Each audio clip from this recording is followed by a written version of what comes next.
Good morning everyone friends, आप सभी को इस प्लेटफॉर्म पर वेलकम है। फ्रेंड्स, आज हम लोग एक नए टॉपिक के साथ आज की क्लास को कंटिन्यू करने हैं। जैसे कि हम लोग आज पढ़ने वाले हैं एक मूवमेंट, और वो मूवमेंट है quit India movement. Quit India movement, जिसको हिंदी में हम लोग कहते हैं भारत छोड़ो आंदोलन। यह मूवमेंट 1942 को हमारी कंट्री में हुआ था। यह आंदोलन 1942 को हमारी कंट्री में हुई थी। बट बात है कि जो क्विट इंडिया मूवमेंट स्टार्ट हुई हमारी कंट्री में, यह स्टार्ट होने के पीछे क्या वजह थी, क्या कारण था? हम लोग देख रहे हैं कि जितना भी मूवमेंट लड़ा गया था भाई, सारा मूवमेंट लगभग अनसक्सेस ही था। कोई सक्सेस नहीं हो पाई, कोई भी मूवमेंट हम लोगों को इंडिपेंडेंट नहीं दिला पाया। तो हमारी कंट्री के जो लीडर हैं वह क्यों यह डिसीजन लिए कि एक और भारत छोड़ो आंदोलन को स्टार्ट कर दिए। इनमें से कई लोगों की जाने जो गई, क्यों इतना भारी जोखिम भरी आंदोलन को लिया? तो इसके भी पीछे कई सारा कारण है जिसकी वजह से quit India movement, that means Bharat छोड़ो आंदोलन को स्टार्ट किया गया। अब बात रही कि भारत छोड़ो आंदोलन जब स्टार्ट हुई तो इसका कुछ आउटकम भी निकलेगा ना।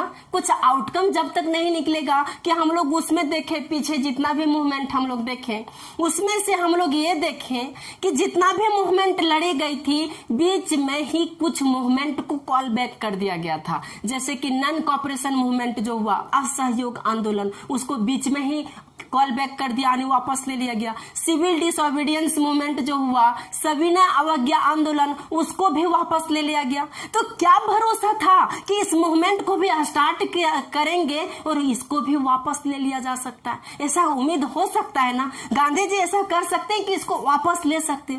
तो लोग इसमें पार्टिसिपेट क्यों किए, क्या रीजन था? तो बहुत ऐसी कारण थी जिसकी वजह से लोग इसमें पार्टिसिपेट करने के लिए मजबूर हुए। और इसका आउटकम भी हम लोग इसी लेक्चर में समझेंगे कि क्या निकला, इससे हमारी कंट्री को इंडिपेंडेंट मिली या नहीं मिली। इन सारे फैक्ट पर हम लोग डिस्कस करेंगे। तो एक एक करके हम कारण को पहले समझते हैं कि यह मूवमेंट क्यों स्टार्ट हुई हमारी कंट्री में। तो पहला पॉइंट है, इसको स्टार्ट होने के पहले इसका फर्स्ट रीजन ये है कि हमारी कंट्री में एक क्रिप्स मिशन आया था। शायद ही आप लोगों को पता भी होगा कि क्रिप्स मिशन आया था। और उस क्रिप्स मिशन का हमारे इंडिया के लीडरों ने पुरजोर विरोध किया था, क्योंकि उस मिशन में इंडिया के फेवर में कुछ ऐसी चीज नहीं थी जो हमारे इंडिया के लिए बेनिफिशियल हो सकती थी। इसलिए हमारे इंडिया के लीडर, जो बड़े बड़े नेता थे, कांग्रेस के नेता थे, पब्लिक थे, उन लोगों ने इस क्रिप्स मिशन को बहिष्कार किया और उसको बायकॉट किया, यहाँ पर उसको चलने नहीं दिया। तो पहला रीजन ये था कि लोगों का गुस्सा तब से ही भड़का हुआ था जब क्रिप्स मिशन हमारी इंडिया में आई थी। उसी टाइम से लोगों का गुस्सा भड़का हुआ था कि अंग्रेजों को आज न कल हम मजा चखाएंगे तो चखाएंगे, उसको यहाँ से खदेड़ के भगाएंगे तो भगाएंगे। कुछ ऐसा अपॉर्चुनिटी मिल जाए जिससे हम अंग्रेजों को यहाँ से भगा सकते हैं। तो फर्स्ट रीजन यही था कि जब क्रिप्स मिशन यहाँ पर आए, क्रिप्स मिशन, तो वह यहाँ पर अनसक्सेस हुआ था। फर्स्ट रीजन ये था। सेकेंड रीजन ये था कि जब ये मूवमेंट चल रही थी, उसी टाइम में सेकेंड वर्ल्ड वार भी चल रही थी। और सेकेंड वर्ल्ड वार जो चल रही थी, इसका पीरियड क्या था सेकेंड वर्ल्ड वार का? सेकेंड वर्ल्ड वार जो चल रही थी 1939 से 15 तक या 45 तक यह मूवमेंट चली थी। 1939 से 45 तक यह मूवमेंट चली थी। बट इसका रीजन क्या था कि इससे हमारे इंडियन लोग आक्रोश हो गए थे और लोग इस मूवमेंट को करने के लिए तैयार हो गए। तो मेन रीजन ये था कि जो 1939 से 45 तक चले थे, इनमें से हमारे इंडियन के जो फोर्स थे ना, इंडियंस के फोर्स को इस मूवमेंट यानी इस वार में ढकेल दिया गया था बिना इजाजत के, यानी उसको धकेल दिया गया था। लेकिन जब उसको बिना इजाजत के इस मूवमेंट, इस फर्स्ट सेकेंड वर्ल्ड वार में पार्टिसिपेट पार्टिसिपेट करने के लिए भेज दिया जा रहा है, तो कांग्रेस की अनुमति लेना चाहिए, क्योंकि उस टाइम हमारे कई सारे ऐसे प्रांत थे ना जहां पर कांग्रेस की सत्ता चलती थी, यानी कांग्रेस जो है सो विधायक के रूप में विराजमान थे। तो ये तो बनता था, भले हमारी कुछ नहीं चलती थी लेकिन कांग्रेस से परमिशन लेनी थी, लेकिन इन्होंने परमिशन नहीं लिया। और जो सेकेंड वर्ल्ड वार हुई, इस सेकेंड वर्ल्ड वार में इस जो भी हमारे इंडियन के फोर्स थे, आर्मी थे, इन सबको बिना इजाजत उस मुंह में वार के लिए भेज दिया गया। अब लोग जो है सो गुस्सा हो गए कि ये तो खिलाफ है भाई, ये हम लोगों की ही सेना का इस्तेमाल कर रहे हैं और हम ही लोग से इजाजत भी नहीं ले रहे। तो इससे लोग परेशान थे, गुस्सा में भी थे, इसलिए लोग सोचे कि हम इस मूवमेंट को पार्टिसिपेट करते हैं और क्विट मूवमेंट में हम लोग पार्टिसिपेट करेंगे और अंग्रेजों का इसका बदला लेंगे। थर्ड रीजन ये था fear of Japan. Fear of Japan, Japan का डर था। जापान का डर कैसे था? तो जब सेकेंड वर्ल्ड वार चल रही थी ना, तो जापान का वर्चस्व बहुत ज्यादा बढ़ रहा था। जैसे कि सेकेंड वर्ल्ड वार में जापान ने ऐसा एक शक्तिशाली या पावरफुल कंट्री के रूप में उभरा था कि उन्होंने चाइना को हरा दिए थे। समझिए, चाइना को, यहाँ तक कि अमेरिका के कुछ प्रांत को, जो उसका फैक्ट्री वगैरह जहां औजार तैयार किया जाता था, वहां पर भी उन्होंने बम ब्लास्ट करके उसको अपने कब्जे में कर लिए थे। रूस के कई सारे प्रांत को अपने कब्जे में कर लिए थे। इससे यह देखा जाता है कि एक छोटा सा कंट्री अपने वर्चस्व को बढ़ा दिए थे, बहुत ज्यादा इसका वर्चस्व बढ़ गया था। तो इंडिया में ब्रिटेन लोगों को ये डर था कि ये जो जापान है ना, तो चाइना अमेरिका के बाद कहीं ये इंडिया पर अटैक ना कर दे और इंडिया को ये गुलाम ना कर दे और हम लोगों का जो चारा है उसको बंद ना कर दे। ये ब्रिटेन लोगों का ये डर था। और इंडियन लोगों का भी ये डर था कि कहीं जापान लोग हम पर अटैक करेंगे। मान लेते हैं जब जापान लोग हम पर अटैक किए और उसी दौरान ये ब्रिटेन लोग हम लोगों को आजाद कर देते हैं, तो हम लोग बुरी तरह से फंस जाएंगे। एक आजादी से निकलेंगे, एक गुलामी से, तो दूसरा गुलामी में हम लोग को झेलना पड़ेगा।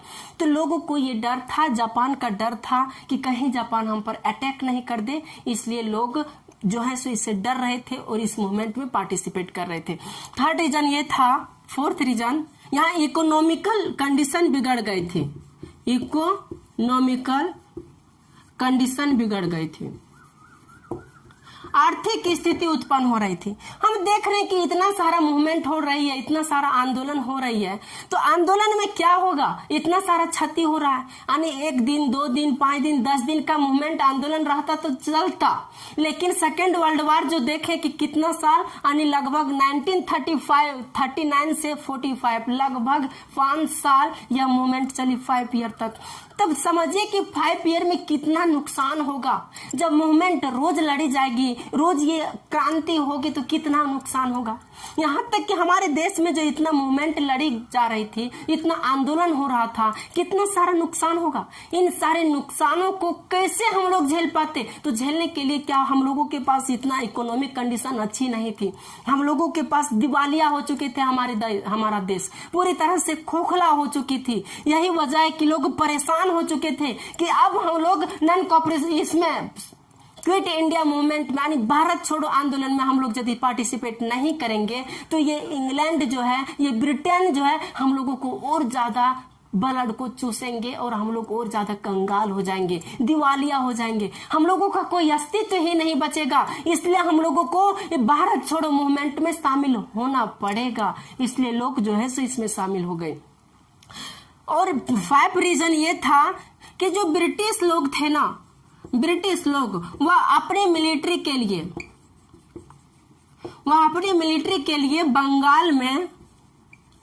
बंगाल में अपनी मिलिट्री के लिए क्या किया, अड्डा बनाने लगे। यानी बड़े बड़े जहां पर सैनिकों को रखा जा सके, हथियारों को रखा जा सके, तो उन लोगों ने क्या किया, बंगाल के जितने भी किसान लोग थे उससे जोर जबरदस्ती वहां की जमीन को छीनने लगे और लोगों की जमीन को, किसानों की जमीन को छीन करके वहां पर अड्डा बनाने लगे और लोगों को जमीनहीन कर दिए, यानी भूमिहीन कर दिए।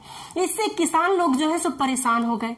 लोगों का कैसे आर्थिक चलता, उसका घर कैसे चलता जब उसका जमीन ही छीना गया, उसका न तो फसल वगैरह कुछ उपज पाएंगे, तो उन लोगों का घर कैसे चलता। तो लोग परेशान हो गए कि हम लोग कब तक झेलेंगे इसकी क्रूरता को, कब तक झेलेंगे। इसलिए कोई मूवमेंट का ये लोग वेट कर रहे थे कि कोई मूवमेंट स्टार्ट हो ताकि हम लोग उसमें शामिल हों। तो जब इन सारे कंडीशन को देखा गया तब महात्मा गांधी ने सोचे कि हम लोगों को फिर से एक मूवमेंट को स्टार्ट करनी है, यानी एक आंदोलन को स्टार्ट करनी है।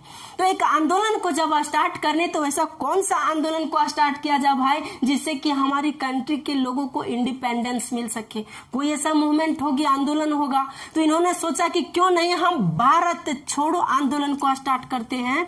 भारत छोड़ो आंदोलन, इंग्लिश में इसको हम लोग कहते हैं quit India movement. Quit India movement. Quit India movement को कब 1942 में इन्होंने स्टार्ट करने का प्रस्ताव किया कि हम लोग 1942 में क्विट इंडिया मूवमेंट को हम लोग स्टार्ट करेंगे। तो इस मूवमेंट को स्टार्ट करने के लिए पहले लोगों का सहमति होना चाहिए ना। जो कांग्रेस है, कांग्रेस का सहमति होना चाहिए, जितने भी लीडर है सबका सहमति होना चाहिए। अब खुद बोल देने से मूवमेंट तो स्टार्ट नहीं हो जाएगी ना। लोग कैसे इस मूवमेंट में पार्टिसिपेट करते। यहाँ तक कि लोगों को ये डर था कि कहीं जो पहले मूवमेंट लड़ी गई थी और पहले मूवमेंट को बीच में ही कॉल बैक कर लिया गया था, कहीं उसी तरह इस मूवमेंट को भी ना कॉल बैक कर ले। इसलिए लोग परेशान थे, इसलिए लोग ज्यादा इस पर विश्वास नहीं जता रहे थे महात्मा गांधी पर, क्योंकि महात्मा गांधी ने ऑलरेडी पहले मूवमेंट में कई सारे मूवमेंट को वापस ले लिया था बीच में ही। ऐसा सिचुएशन आई थी जिसकी वजह से उसे बीच में ही वापस लेना पड़ा और वापस ले लिए। तो लोगों का ये भय था, ये मानना था कि हम लोग इस मूवमेंट में क्या करते हैं, पूरी जोर शोर से आगे बढ़ते हैं। जो ही हम लोग ऊंची स्तर तक पहुंचते हैं इस मूवमेंट को वापस ले लिया जाता है। तो इस मूवमेंट को हम लोग क्यों पार्टिसिपेट करें। और भारत छोड़ो आंदोलन का क्या भरोसा है, इसको भी बीच में रोक लिया जाएगा कहीं। तो महात्मा गांधी ने क्या किए कि एक कांग्रेस की कमेटी बैठाई, कमेटी बुलाई, और कांग्रेस की पार्टी ने भी एक कमेटी बुलाई। और वो कमेटी कहाँ बुलाई, तो वर्धा में। वर्धा में एक कमेटी बुलाई, किसने, महात्मा गांधी ने। वर्धा। और कब बुलाई, तो 14 जुलाई 1942 को। 14 जुलाई 1942 को महात्मा गांधी ने और कांग्रेस के लीडरों ने एक कमेटी बुलाई वर्धा में। और उस कमेटी में महात्मा गांधी ने ये डिमांड की है कि अब हम लोगों को भारत छोड़ो आंदोलन स्टार्ट करनी पड़ेगी, एक मूवमेंट स्टार्ट करनी पड़ेगी। इसलिए इस प्रस्ताव को पारित किया जाए। तो लोगों ने, कई सारे लोगों ने इसके खिलाफ ये डर था कि उसी तरह जिस तरह पहले मूवमेंट को वापस ले लिया जा रहा था, कहीं इस मूवमेंट को भी वापस नहीं ले लिया जाए भाई। इसलिए लोगों ने क्या किया, इस प्रस्ताव को ठुकरा दिए, नकार दिए कि नहीं, हम लोग इसमें पार्टिसिपेट नहीं कर सकते और इस प्रस्ताव को पारित नहीं होने देंगे। कई सारे लीडर ने इसको ठुकरा दिए। महात्मा गांधी हो गए गुस्सा। जब इस तरह का सिचुएशन हुआ तो महात्मा गांधी हो गए गुस्सा कि हमारे देश में इतना बड़ा सिचुएशन है और हम एक मूवमेंट को स्टार्ट कर रहे हैं, तो इस प्रस्ताव को कांग्रेस पास ही नहीं होने दे रहे। तो गुस्से में ही उन्होंने एक वक्तव्य दिए थे, एक स्टेटमेंट दिए थे, और वह नीचे झुक करके एक जमीन से एक मुट्ठी बालू को उठाया और उन्होंने बोले कि मुझ में इतनी ताकत है कि एक मुट्ठी बालू से मैं कांग्रेस से भी बड़ी पार्टी को खड़ा कर सकता हूं। यदि आप लोग इस मूवमेंट में सपोर्ट नहीं करना चाहते हैं तो कोई बात नहीं, हम अलग पार्टी बनाएंगे और एक पार्टी, एक मुट्ठी बालू से हम एक ऐसी पार्टी खड़ा कर सकते हैं जो कांग्रेस से भी बड़ी पार्टी हो गई। महात्मा गांधी के गुस्से को देख करके लोगों को लगा कि महात्मा गांधी बहुत आक्रोश हो गए और कुछ रीजन है, यानी एक बार और चांस दे करके देख लेते हैं क्या होता है इस मूवमेंट में। महात्मा गांधी ये बताए कि यह मूवमेंट जो लड़ी जाएगी, यह मूवमेंट पूरा कंट्री लेवल पर लड़ी जाएगी और ये सेकेंड ऐसी मूवमेंट होगी जो पूरी कंट्री लेवल पर लड़ी जाएगी। फर्स्ट मूवमेंट ऐसा था जो इंडिपेंडेंट के लिए लड़ा गया था, 1857 का मूवमेंट था, और सेकेंड मूवमेंट गांधी जी बोल रहे थे कि 1942 का मूवमेंट होगा, भारत छोड़ो आंदोलन, क्विट इंडिया मूवमेंट होगी, जिसमें अंग्रेजों को परास्त किया जाएगा और हमें इंडिपेंडेंस मिलेगी। लोगों को लगा कि चलिए लास्ट बार देख लेते हैं, लोग परेशान हो चुके थे, अंग्रेजों की कितना प्रताड़ना सहते, इतना जुल्म किया जा रहा था हमारे इंडियन लोगों पर जो परेशान हो चुके थे, इसलिए कोई दूसरा रास्ता ही नहीं था। और कांग्रेस का रिप्रेजेंटेटिव कौन थे? तो महात्मा गांधी थे। सोचे कि यदि इस मूवमेंट को स्टार्ट किया जा रहा तो चलिए एक बार और ही सही हम लोग पार्टिसिपेट करके देखते हैं कुछ बेनिफिट मिल पाती है कि नहीं। और लोगों ने, कांग्रेस ने इस प्रस्ताव पर क्या कर दिया? साइन कर दिए और इस प्रस्ताव को पारित कर दिया गया। जब इस प्रस्ताव को पारित कर दिया गया तो यहां से क्या हुई? कांग्रेस से कई ऐसे मैन लीडर जो है सो बाहर निकल गए। मैन लीडर कौन थे? तो एक मैन लीडर थे चक्रवर्ती राजगोपालचारी। चक्रवर्ती राजगोपालचारी।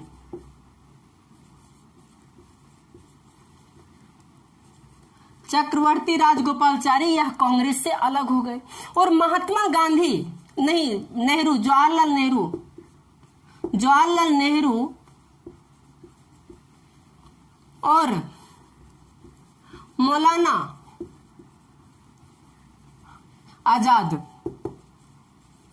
जवाहरलाल नेहरू और मौलाना आजाद जो है इसे भी संदेह था, डाउट था कि कहीं ये मूवमेंट फिर से उसी तरह बैक नहीं ले लिया जाए और यह मूवमेंट अनसक्सेस हो जाए। यानी इन लोगों को भी डाउट था कि यह मूवमेंट जो है सो सक्सेस नहीं होगी। इन लोगों को पहले से डाउट था कि यह मूवमेंट सक्सेस नहीं होगी। यहां तक कि जो मुस्लिम लीग थे, मुस्लिम लीग ने भी क्या किया? इस मूवमेंट में पार्टिसिपेट नहीं किए और इन्होंने भी इसका सपोर्ट नहीं किया। बट कांग्रेस के बहुत सारे लीडर ने इसका सपोर्ट किए। इसके सपोर्ट में कम्युनिस्ट पार्टी ने भी इसका सपोर्ट नहीं किया। जो कम्युनिस्ट पार्टी बहुत छोटी पार्टी थी, कम्युनिस्ट पार्टी, इसने भी इसका सपोर्ट नहीं किया। छोटी पार्टी थी बट इन लोगों ने भी इसका सपोर्ट नहीं किया। तो सपोर्ट करने वाले कौन थे? तो सपोर्ट करने वाले थे हमारे डॉक्टर राजेंद्र प्रसाद थे। राजेंद्र प्रसाद थे, राम मनोहर लोहिया थे, राम मनोहर लोहिया, राजेंद्र प्रसाद, राम मनोहर लोहिया, जयप्रकाश नारायण, जो जयप्रकाश नारायण आप नाम सुने होंगे, तो जयप्रकाश नारायण थे। अरुणा आसाफ अली, महिला में अरुणा आसाफ अली थी और उषा देवी भी थी जो इस मूवमेंट में यानी भारत छोड़ो आंदोलन में इन्होंने इसका सपोर्ट किया, यानी इसका समर्थन किया। और जब समर्थन किया तो 7 अगस्त को, कब? 7 अगस्त को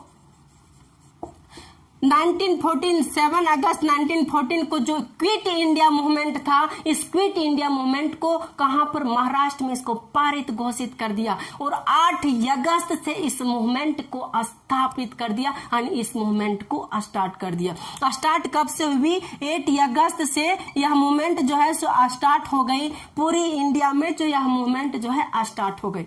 जब 8 अगस्त से यह मूवमेंट स्टार्ट हुई, अंग्रेजों को पता चला कि यह मूवमेंट जो है बहुत भारी संख्या में यह मूवमेंट हो रही है और लोग आक्रोश हो चुके हैं, लोग रोड पर उतर चुके हैं। इस मूवमेंट को इतनी संख्या में देखा गया क्योंकि इसी मूवमेंट में महात्मा गांधी ने जो भाषण दिए थे, वह भाषण 1 घंटा 10 मिनट का भाषण उन्होंने दिए थे। 1 आवर 10 मिनट्स 1 आवर 10 मिनट्स का स्पीच में उन्होंने लोगों को इस तरह मोटिवेट कर दिए कि लोग अब अपने देश के लिए कुछ भी करने को तैयार थे। और इसी स्पीच में महात्मा गांधी ने सबसे पहले एक स्टेटमेंट दिए कि डू और डाई, करो या मरो। डू और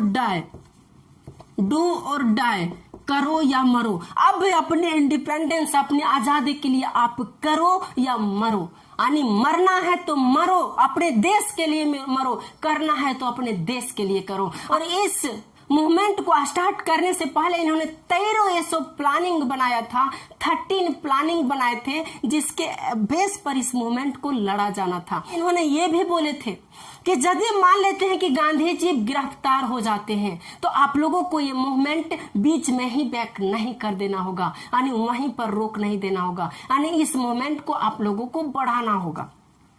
इन्होंने बोले कि यदि एक गांधी अपने आप में आप गांधी हैं, आप खुद समझिए कि मैं ही गांधी हूं, इसलिए इस मूवमेंट को कभी भी किसी दूसरे पर डिपेंड होकर के मत लड़िए। यदि खुद गांधी समझते हैं तो खुद गांधी बन करके इस मूवमेंट को लड़िए। लोगों को इंस्पायर कर दिए और बोलते बोलते लोगों को अंदर इतना आक्रोश पैदा कर दिए कि लोग इस मूवमेंट में कूदने के लिए मजबूर हो गए और लाखों लोग इस मूवमेंट में कूद गए। यहाँ तक कि इस मूवमेंट में ऐसा कहा गया है कि विलेज से लेकर के टाउन तक इस मूवमेंट में शामिल थे लोग। जो विलेज और टाउन जो थे सारे लोग इसमें शामिल थे। यहाँ तक कि महिलाएं भी इस मूवमेंट में कूद पड़ी थी, क्योंकि लोगों पर अत्याचार हो रहा था। जब तक इस मूवमेंट में नहीं कूदती, इंडिपेंडेंट नहीं मिल पाता, तब तक इन लोग हमारे इंडियन लोगों पर अत्याचार होता ही रहता। इसलिए यह मूवमेंट स्टार्ट हो गई। जब ब्रिटिश लोगों को इस मूवमेंट के बारे में पता चली कि जो क्विट इंडिया मूवमेंट चली है या बहुत भारी संख्या में चली है, बहुत भारी पॉपुलेशन में इस मूवमेंट में लोग पार्टिसिपेट कर रहे हैं, तो ब्रिटिश लोगों ने एक तुरंत ऑपरेशन चलाया। और वो ऑपरेशन क्या था? ऑपरेशन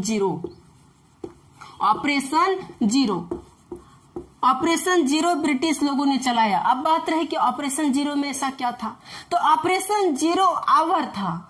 ऑपरेशन जीरो आवर में ऐसा था कि तुरंत ब्रिटिश लोगों ने अधिकार दे दिया लोगों को कि जितने भी इंडियन लीडर हैं, जो बड़े बड़े लीडर हैं, बिना देर किए तत्काल उसे गिरफ्तार करो और उसे जेल में बंद कर दो। जब लोगों को ऑपरेशन मूवमेंट चलाई गई तो महात्मा गांधी फर्स्ट डेज में ही गिरफ्तार कर लिए गए और महात्मा गांधी को गिरफ्तार करके उसे आगा खां जेल में उसे बंद कर दिया गया। आगा खां जेल में उसे बंद कर दिया गया। और जो अदर लीडर थे, अदर लीडर को कहा, तो अदर लीडर को अहमदनगर में बंद कर दिया गया। अहमदनगर में बंद कर दिया गया, यानी नजर बंद कर दिया गया। और आगा खां में महात्मा गांधी को यहाँ पर बंद कर दिया गया। एग्जाम में पूछा जाता है, महात्मा गांधी को आगा खां में बंद कर दिया गया, यानी इसे नजर बंद कर दिया गया।